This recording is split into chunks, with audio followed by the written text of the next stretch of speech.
যে ব্যক্তি রামকে সাহায্য করেছে, কৃষ্ণকে সাহায্য করেছে, তার প্রতি আমার করুণা অনন্তকাল পর্যন্ত থাকবে দাদা। আমি ওকে কিভাবে মারতে পারতাম বলুন? ওটা ওর কর্মফল ছিল, যা ওকে পেতে হলো। আপনি দিয়ে দিলেন। আপনি তো ক্রুদ্ধই থাকেন, লক্ষণ রূপেও বলরাম রূপেও সবসময় রেগে থাকেন। সেই জন্যই কাজ আপনাকে দিয়ে করালাম। আচ্ছা, আমি রাগী, রাগ হয় আমার, কিন্তু রাগ তো এখন আমার তোমার উপরেও হচ্ছে। তাহলে কি করব? প্রহার করব তোমাকে? হ্যাঁ, তাই নাকি? বৃন্দাবনে এসে এখানকার ঘি এবং মাখন খেয়ে আপনার রাগ শান্ত হয়ে গেছে, আমি খুব ভালো করে জানি। এবার আর রেগে থাকার অভিনয় করবেন না দাদা। অভিনয়ের বিষয়ে আপনি এতটা পটু নয়। কথাটা কিন্তু তুমি ঠিকই বলেছো। কানে রাধার হাতে বানানো মাখন, মায়ের হাতে বানানো পায়েস আর গোপিনীদের বানানো সুস্বাদু খাবার খেয়ে আমার সমস্ত রাগ শান্ত হয়ে গেছে। কিন্তু তা সত্ত্বেও তোমার সাথে আখড়ায় কুস্তি আমি করবই, ছাড়বো না। আমি তো আখাড়াতে আপনার সামনে আসবই না, লড়বই না আপনার সাথে। আর কেনই বা করব? যে যুদ্ধে আমি জানি যে আমি জয়লাভ করব না, তাতে অংশগ্রহণ করে কি লাভ হবে?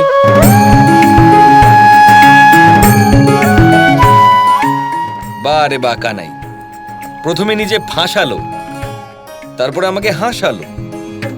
এরকম লীলা একমাত্র আমার কানাই করতে পারে।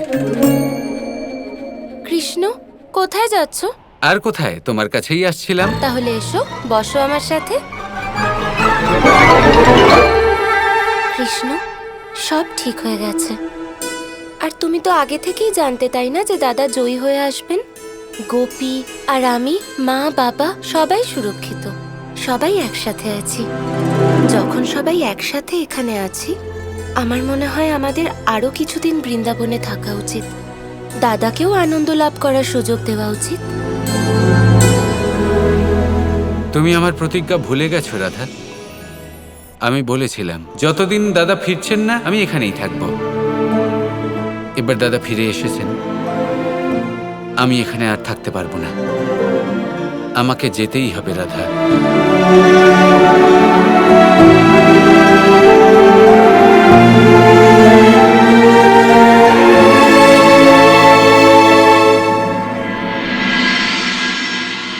আরে আলস্য ত্যাগ করো আর তাড়াতাড়ি কাজ করো সবাই। আজকের ভোজনে যেন কোনো কিছু কম না হয়। রাখো রাখো।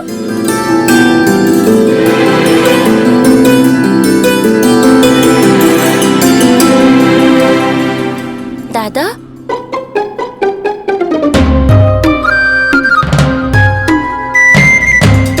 দাদা এসব কি হচ্ছে?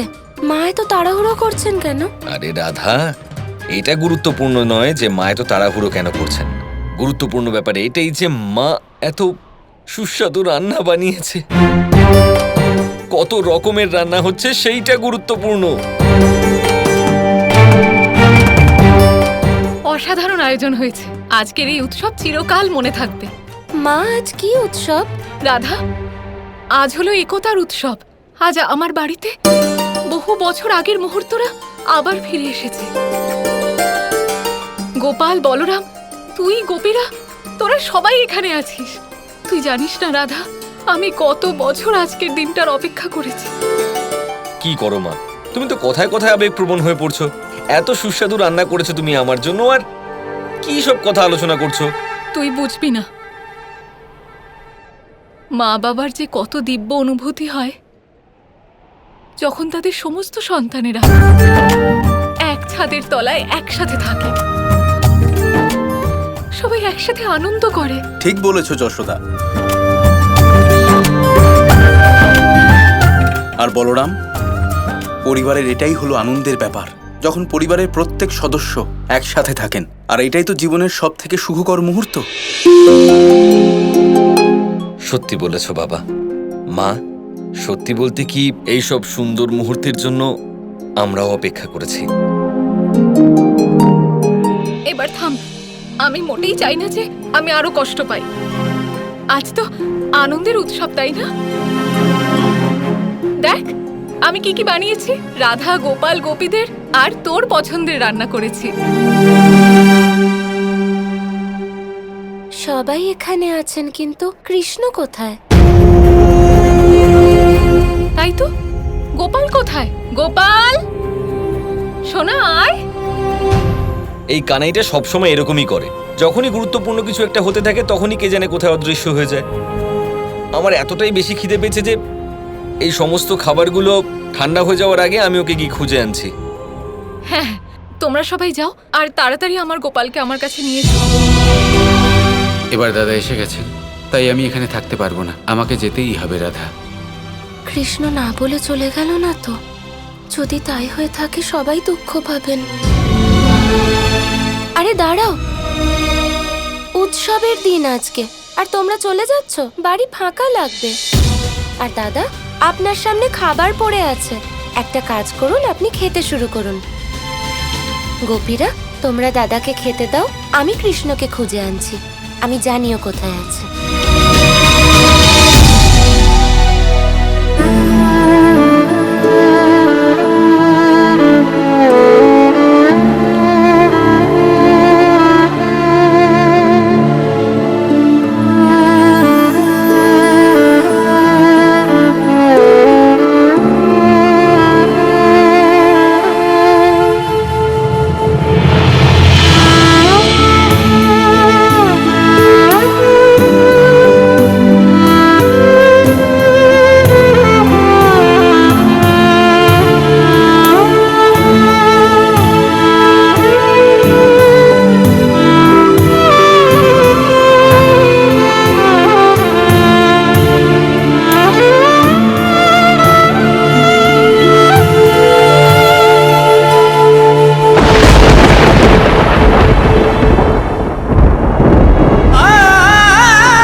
কৃষ্ণ, ওখানে উৎসবে সবাই তোমার অপেক্ষা করছেন, আর তুমি এখানে একা?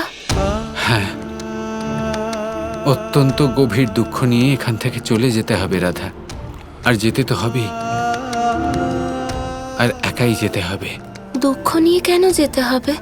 এটা তো তোমার বৃন্দাবন, তোমার মা বাবা আছেন, তোমার বাড়ি আছে, যখন ইচ্ছে আসতে পারবে। এত দুঃখ পেও না। হ্যাঁ, এখানে সবই আছে, বৃন্দাবন আছে, মা আছেন, বাবা আছেন, এখন রাধাও আছে, দাদা আছে, মাখন আছে, গোপীরা আছে, সবই আছে। সময় নেই রাধা।